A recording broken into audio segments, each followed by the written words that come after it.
ചില ആളുകൾക്ക് ഒരു ദിവസം തുടങ്ങുന്നത് തന്നെ മൂക്കടഞ്ഞിട്ടും നിർത്താതെയുള്ള തുമ്മിയും തൊണ്ട കുത്തി കുത്തിയുള്ള ചുമയോടുകൂടിയും കണ്ണിൽ നിന്ന് വെള്ളമൊഴുകി കണ്ണ് ചുമന്ന് ചൊറിഞ്ഞ് തൊണ്ട ചൊറിഞ്ഞ് തണുപ്പും ചൂടും അമിതമായാൽ സഹിക്കാൻ പറ്റാതെ ചെറിയ പൊടിയിലേക്ക് പോലും പോകുമ്പോഴേക്ക് ബുദ്ധിമുട്ട്.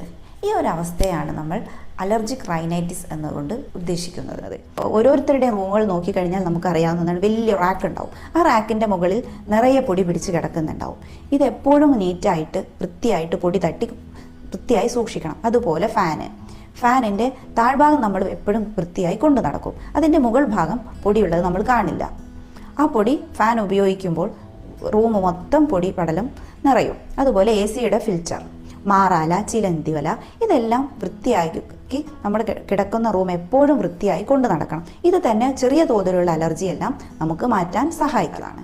ശ്രദ്ധിക്കേണ്ടത് എന്തെന്ന് വെച്ചാൽ